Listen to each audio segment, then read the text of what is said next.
Merci pour votre confiance et fidélité à la chaîne mère. Il est 7h à Bamako, la même heure à Bissau, 3h de plus à Kampala.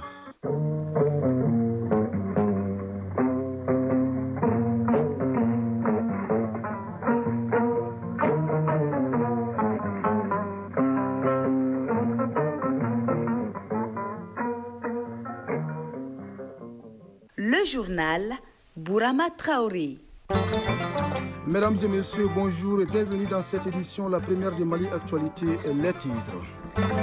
Mobilisation générale hier au Mali pour marquer les 4 ans de la souveraineté retrouvée, un événement qui rappelle la détermination et la résilience du peuple malien à défendre ses intérêts stratégiques. C'est un défi de taille qui se pose à l'Afrique de l'Ouest et du Centre. 58 millions d'enfants de cette partie du continent ne vont pas à l'école. La révélation est faite par le directeur régional de l'UNICEF en visite au Mali. La Guinée-Bissau passe d'un régime parlementaire à un régime présidentiel. Le Conseil national de transition vote à l'unanimité une modification de la Constitution. Le nouveau texte définit le président de la République comme le chef suprême de l'État. Plus de 21 millions d'Ougandais votent ce jeudi pour les élections présidentielles et législatives. Pour la présidente de la République, le chef de l'État sortant, Yoweri Museveni, est en course pour un 7e mandat. Les États-Unis annoncent le gel des procédures de visa permanents pour 75 pays, dont 26 africains. La mesure entre en vigueur le 21 janvier prochain. Une décision qui durcit davantage la politique migratoire engagée par l'administration Trump. Sénégal-Maroc, c'est l'affiche de la finale de la 35e Coupe d'Afrique des Nations de football qui se joue dimanche. Les deux pays ont obtenu hier leur ticket à l'issue des demi-finales. Plus qu'une simple injection morale, elle est une obligation consacrée par le code pénal. Il s'agit de la non-assistance à personne en danger. C'est le sujet de la chronique judiciaire à suivre en fin d'édition. C'est tout pour les titres. Grande mobilisation hier des forces vives du pays pour commémorer la journée de la souveraineté retrouvée à la faveur d'un meeting au stade Mamadou Konaté. Elles ont réitéré leur soutien aux autorités de la transition dans leur combat pour l'indépendance totale du Mali. On en parle avec Abdul Karim Kaba. En souvenir à la grande mobilisation du 14 janvier 2022 pour dénoncer les sanctions illégales, illégitimes et inhumaines de la CEDEAO et de l'UEMOA imposées à notre pays, les forces vives de la nation s'engagent pour la construction du Mali. Cette mobilisation au stade Mamadou Konaté est un témoignage éloquent du soutien et de l'adhésion du peuple à la démarche des autorités de la transition. Bakary Traoré, ministre de la Refondation de l'État, chargé des relations avec les institutions. En ces jours symboliques, date anniversaire de la mobilisation historique, le vendredi 14 janvier 2022, nous nous en souvenons bien, nous célébrons ensemble l'engagement indéfectible des plus hautes autorités et de l'ensemble du peuple malien à affirmer l'indépendance et la souveraineté du Mali, ce malgré un contexte international complexe et parfois hostile. En effet, au cours des 4 dernières années, sous la direction résolue du général d'armée Assimi Goïta, président de la transition chef de l'État, le Mali a franchi des étapes historiques décisives pour garantir sa souveraineté et se bat au quotidien pour se libérer de toute forme de dépendance. Le thème souveraineté retrouvée, construisons le Mali de demain, cadre parfaitement avec la vision des autorités de la transition. Sori Ibrahima Cissé, président du CNJ. Les jeunes doivent jouer à renforcer ces acquis. Sinon, nous devons beaucoup travailler à renforcer ces acquis à travers les orientations que les autorités ont prises. Par exemple, les 3 principes édictés par le général d'armée Assimi Goïta, nous devons travailler à veiller au respect strict de ces 3 principes pour la souveraineté, le respect du peuple malien. Keïta Fatmata Keïta, femme leader. Elles sont soucieuses du devenir de notre pays. C'est vraiment un événement que les femmes ne peuvent pas apprécier à juste raison. Tellement on est comblé, tellement on voit les perspectives très heureuses. Et ça nous permet vraiment de saluer nos autorités de la transition. Dans une bonne ambiance, les forces vives de la nation s'engagent à consolider et renforcer cette souveraineté retrouvée. La célébration avait démarré par une parade d'un chevaux. Cela a tout son sens. Les chevaux symbolisent l'unité, la force, le bravoure et la capacité d'exécution. La célébration du 14 janvier marque le démarrage d'une nouvelle ère, celle de l'indépendance. Oui, pour concrétiser cette indépendance, le Premier ministre appelle les Maliens au renforcement de l'unité et de la cohésion sociale. Un appel lancé au cours du meeting des forces vives. Occasion pour le chef du gouvernement de revenir également sur les acquis des 4 ans de combat et de résilience du peuple malien.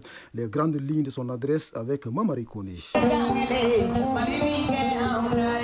La jeunesse malienne joue sa partition dans la promotion du drapeau national, un symbole de souveraineté. Et c'est à la faveur de la célébration de la 4e édition de la Journée nationale de la souveraineté retrouvée que la jeunesse sonne la mobilisation pour une participation active aux actions patriotiques. Au nom du président de la transition, le Premier ministre a salué les Maliens pour cette autour de notre souveraineté retrouvée. Dans son intervention en langue officielle bamana, après avoir situé la célébration dans son contexte, le chef du gouvernement a invité les Maliens à la cohésion, à l'entente pour que les acquis de la souveraineté retrouvée profitent à tous. Le Premier ministre a salué le travail des pères fondateurs de la Confédération des États du Sahel avant de prier pour toutes les victimes du terrorisme. Instituée le 13 janvier 2023, la Journée nationale de la souveraineté retrouvée est célébrée en souvenir de la grande mobilisation patriotique du peuple malien pour défendre la patrie et dénoncer les sanctions illégales, illégitimes et inhumaines de la CEDEAO et de l'UEMOA contre notre pays. Restons dans les mêmes registres. L'École supérieure du journalisme et des sciences de la communication n'est pas restée en marge de la commémoration de cette journée historique.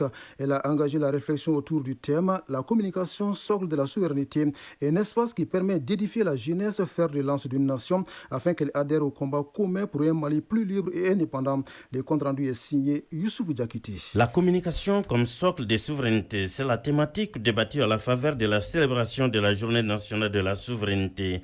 L'initiative est de l'École supérieure de journalisme et des sciences de la communication. Abouakar Abdulwahid Oumaïga, directeur général de l'École supérieure de journalisme et des sciences de la communication. Cette journée incarne aux yeux des Maliens un symbole fort de résistance, d'union et de marche vers sa véritable indépendance. D'autant plus que les mouvements globaux d'acquisition des indépendances des années 1960 en Afrique participait surtout de la volonté de l'ancienne puissance coloniale de maquiller la pérennisation de sa mainmise sur nos pays. La thématique est développée par Bandjougou Dante, non moins président de la Maison de la Presse, qui invite l'ensemble de la presse malienne à déconstruire tous les narratifs contre les intérêts du Mali. La communication est au début, au milieu et à la fin de toutes les actions que nous menons. La communication est la source des vies, parce que cette communication nous permet d'apprécier les enjeux nationaux et internationaux pour proposer des solutions qui permettent aux hommes de vivre proprement. La conférence a enregistré la présence de 2 membres du gouvernement pour soutenir la démarche de l'École supérieure de journalisme et des sciences de la communication. Alhamdou Ag Ilien, ministre de la communication, de l'économie numérique et de la modernisation de l'administration. C'est une journée symbolique et vous savez que les symboles sont importants dans la conception même de la conscience nationale. Et donc c'est dans ce cadre que nous sommes là, mon collègue et moi, interchanger avec les étudiants et leur encadrement pédagogique et donner aussi la vision du gouvernement par rapport à cette journée de la souveraineté. Et cela ne peut se faire que par la communication.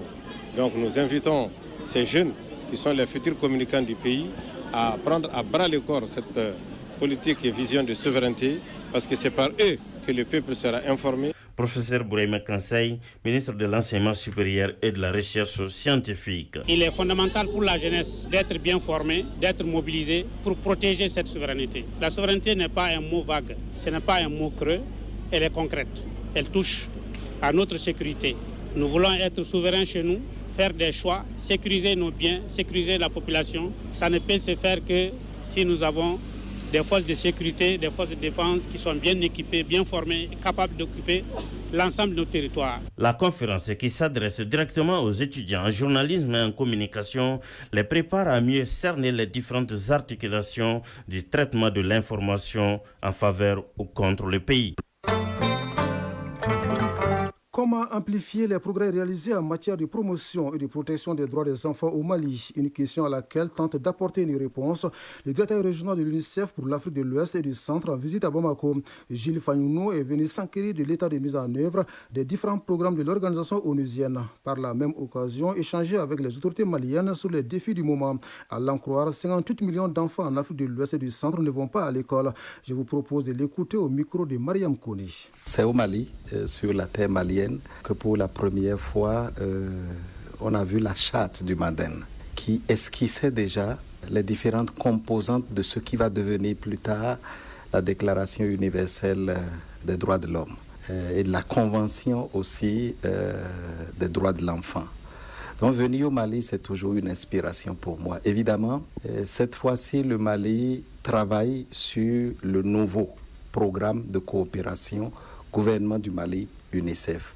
Donc c'était important de venir d'abord soutenir mon équipe ici, l'équipe de l'UNICEF, mais également échanger avec les autorités pour voir dans quelle mesure nous allons amplifier davantage les progrès qui ont été faits ces dernières années en matière des droits des enfants. En Afrique de l'Ouest et du Centre, en octobre dernier, nous avons réuni toutes les adolescentes filles en priorité, mais également des adolescents hommes qui ont réfléchi sur ce qu'ils et ce qu'elles veulent comme priorité dans les années à venir. Et elles ont identifié 2 priorités qu'elles ont déclinées en 4. Elles ont parlé de l'éducation, surtout de l'accès de tous les enfants à l'école, mais également de l'amélioration de la qualité de l'enseignement que les enfants reçoivent à l'école. En Afrique de l'Ouest et du Centre, actuellement, on a plus de 58 millions d'enfants qui sont en dehors de l'école. Donc ces filles ont dit qu'elles veulent que les autorités les soutiennent, le soutien de l'UNICEF pour que ces 58 millions d'enfants qui sont en dehors de l'école aient une chance et une alternative à l'éducation de qualité. Deuxièmement, elles ont dit qu'il faut qu'on travaille sur la santé des enfants, la survie des enfants. Voyons à présent ce qui fait l'essentiel de l'actualité hors des frontières maliennes. En Guinée-Bissau, le Conseil national de transition, l'organe législatif, vote à l'unanimité une modification de la Constitution. Elle fait passer le pays d'un régime parlementaire à un régime présidentiel. Le nouveau texte définit le président de la République comme le chef suprême de l'État. C'est lui qui nomme le Premier ministre et les membres du gouvernement. Il a le pouvoir de dissoudre le Parlement. L'Assemblée nationale populaire devient l'Assemblée nationale et conservera son pouvoir législatif. La nouvelle Constitution entre en vigueur dès sa promulgation par le président de la transition et sa publication au journal officiel. En attendant, jour de vote en Ouganda, plus de 21 millions d'électeurs sont appelés aux urnes ce jeudi pour les élections présidentielles et législatives. Le président sortant Yoweri Museveni brigue un 7e mandat face à 7 candidats, dont son principal rival, l'opposant Bobi Wine. L'ONU et Amnesty International mettent en garde contre un climat de répression et de restriction, alors que les autorités ougandaises ont coupé mardi l'accès à l'Internet et renforcé les dispositifs sécuritaires. Sécurité, on en parle encore avec le commandement des États-Unis pour l'Afrique qui annonce avoir livré du matériel militaire au Nigeria. L'objectif est de soutenir le pays dans sa lutte contre les groupes terroristes.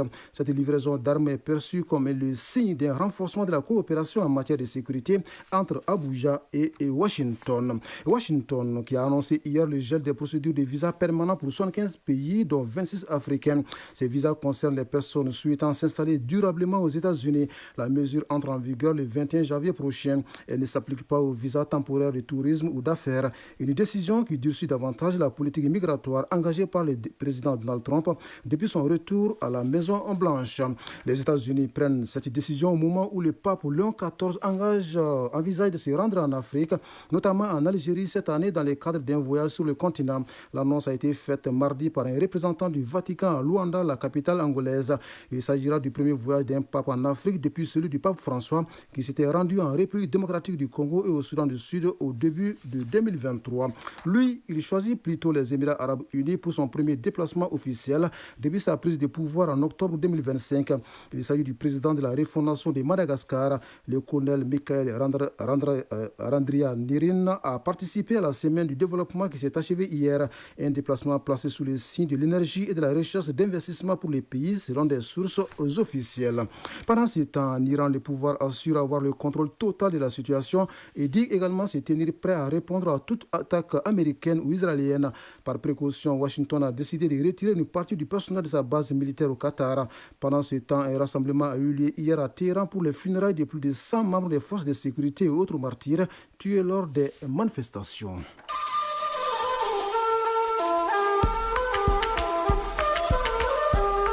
AES Actualité.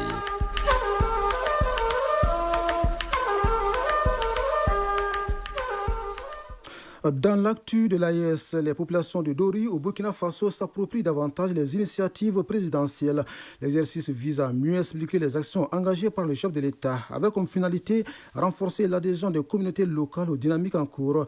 Ibrahim Kagon de la radio du Burkina nous raconte. À Dori, dans un contexte de renforcement de la cohésion sociale, femmes, initiative présidentielle. Ils ont pris part à une rencontre d'échange direct conduite par le chargé de mission auprès de la présidence du Faso pour la région de l'Iptako, Ali Bokoum. Cette initiative vise à renforcer la communication communautaire et faciliter l'appropriation des actions présidentielles, notamment celle de l'Alliance des États du Sahel. Mission, l'implication des populations à la base est un levier essentiel de réussite. Chargé de mission auprès de la présidence du Faso pour la région de l'Iptako, Ali Bokoum. Nous avons également informé les populations sur les réalisations en lien avec l'offensive agro-silvopastorale qui, dans notre pays, a connu une hausse véritablement historique, une récolte de plus de 7 millions de tonnes de céréales, dont en tout cas une grande partie également a été réalisée dans la région. Nous avons également parlé de l'importance stratégique que ces populations peuvent jouer pour la réalisation de toutes ces initiatives présidentielles. La rencontre a été ponctuée de projections de films de capitalisation, de reportages et d'une présentation des initiatives présidentielles. Un cadre inter à la reconquête du territoire et de la souveraineté nationale. Au Niger voisin, l'actualité est plutôt culturelle, avec l'ouverture de la première édition du Festival du Dendi à Gaïa dans la région de Dosso. Un rendez-vous qui propose un programme d'activités à la fois riche et varié. Au menu des démonstrations mystiques, des courses nautiques ou encore une grande soirée culturelle. On en parle avec Ali Achoumou de la Voix du Sahel. Cette première édition du Festival du Dendi a arrêté la participation des festivaliers venus de divers horizons du pays, ainsi que des pays membres de la Confédération AES, Mali et Burkina Faso. La redynamisation de la culture Dendi est une opportunité de développement, a martelé le secrétaire général adjoint de la région de Dosso. Puis un moyen d'affirmation et un facteur de lutte contre la pauvreté, dira en substance le président de l'Union Dendi de Gaïa. Le président du comité d'organisation du festival Dendi a fait un plaidoyer auprès des autorités de la refondation pour une prise en charge de ce grand rendez-vous culturel de Gaïa. Après quelques séquences de démonstration des potentialités artistiques et culturelles du département de Gaïa, la ministre du Tourisme et de l'Artisanat a pris la parole pour, d'une part, rappeler les orientations du gouvernement et, d'autre part, la place qu'occupe le festival dans le développement de l'économie locale. Les festivaliers venus de Yelou, Garou-Bana, Tanda et la commune urbaine de Gaïa ainsi que des pays amis ont fait montre de leur talent, de leur savoir-faire, des pouvoirs mystiques Sonwanché et Tchanga et de poèmes pour expliquer au public l'historique du royaume d'Indi. La ministre du Tourisme et de l'Artisanat devait par la suite visiter un stand d'exposition des potentialités du département de Gaïa dans toute sa composante. Autre temps fort de l'ouverture de cette première édition du Festival d'Indi, c'est surtout des courses nautiques, des jeux de canards, suivis des remises de prix aux heureux gagnants. Les festivaliers se sont retrouvés à la Maison des Jeunes et la Culture de Gaïa pour faire de brillantes prestations artistiques et culturelles, des troupes locales et celles venues des autres localités de la région de Dosso. En somme, cette première édition du Festival d'Indi a répondu aux attentes et mérite d'ailleurs d'être soutenue et valorisée davantage. Cette nouvelle sportive, avant de passer à la chronique judiciaire, le Sénégal affronte le Maroc au dimanche en finale de la 35e Coupe d'Afrique des Nations de football. Les deux pays ont obtenu hier leur ticket à l'issue des demi-finales, respectivement face à l'Algérie et au Nigeria. Ces derniers se rencontrent samedi pour la petite finale. Plus de précisions dans le journal de la CAN à suivre juste après cette édition avec Abdul Karim Kaba. Chronique judiciaire.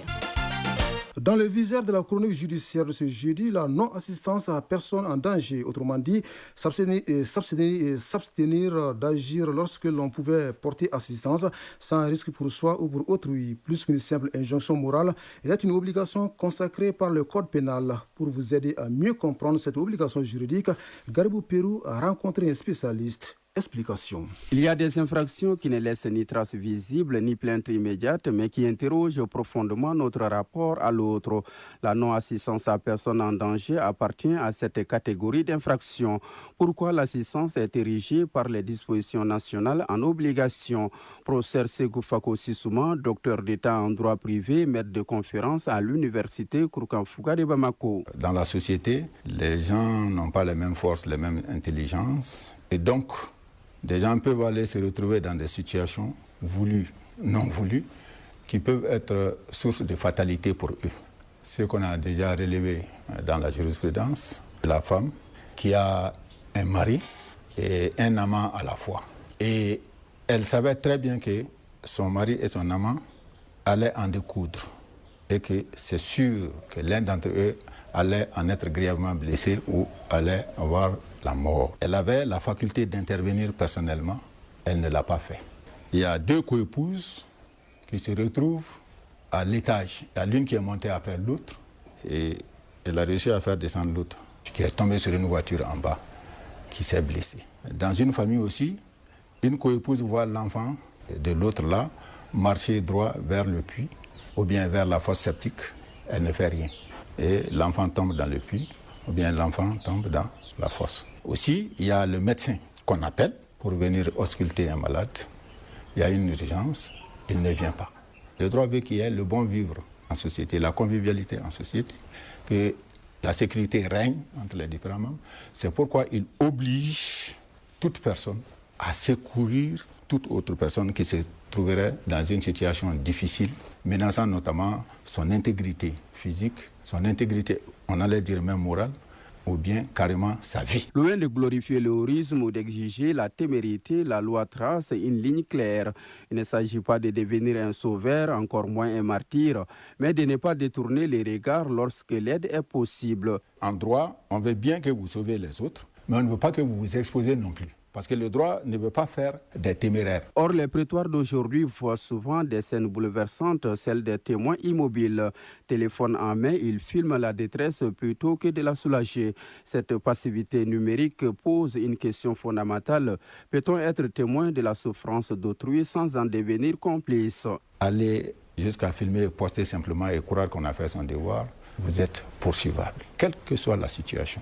Même nous, assis comme ça, il peut arriver qu'on soit obligé de faire quelque chose. Parce que si nous entendons des cris dans une famille, tout de suite à l'instant là, nous sommes obligés d'arrêter cette émission et de sortir pour chercher à sauver ce qui se passe. À la non-assistance s'ajoutent parfois des risques aggravés causés à autrui par négligence ou imprudence.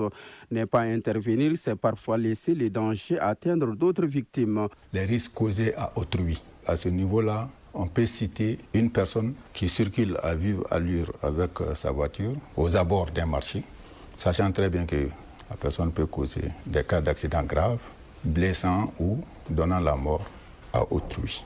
Ensuite, vous avez un pilote qui essaye de dire qu'il ne va plus piloter, de décommander son avion. Son copilote réussit à l'en empêcher. Donc, vous voyez, ça, ce sont des cas graves, à la fois pour de comportement et contre la sécurité. En dehors de ça, il y a les délits d'abandon de personnes incapables. Par exemple, vous voyez, chaque fois, on dit qu'on a ramassé un enfant là-bas, on a ramassé un bébé par-ci, par-là, etc., ou bien on l'a mis dans une toilette. Et aussi, il y a le fait de priver les personnes d'aliments. Il y a des enfants chez vous. Une chose est de punir, de les réussir. Une autre est quand même que la personne puisse survivre. Vous ne pouvez pas empêcher quelqu'un de manger et croire que vous êtes en train de la sanctionner pour une faute quelconque. Au sein du foyer, dans l'espace public, sur le lieu de travail, l'assistance à personnes en danger s'impose partout. Au fond, la non-assistance n'est pas seulement une faute pénale. Elle est le symptôme d'un renoncement, celui de ne plus reconnaître dans l'autre un semblable. Et c'est précisément ce renoncement que le droit entend prévenir en imposant, lorsque cela est possible, d'agir pour autrui. Vous savez tout ou presque sur la non-assistance à personnes en danger. Merci Garibou Pirou pour ces explications.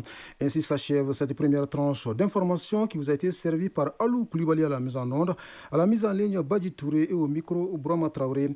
Et retrouvez Fousseri Diara pour la lecture des avis et communiqués après le journal de la Cannes avec Abdul Karim Kaba déjà installé sur place. Les prochains rendez-vous avec l'information, c'est à 13h. Grand merci à vous de nous avoir suivis. Excellente journée à vous, où que vous soyez.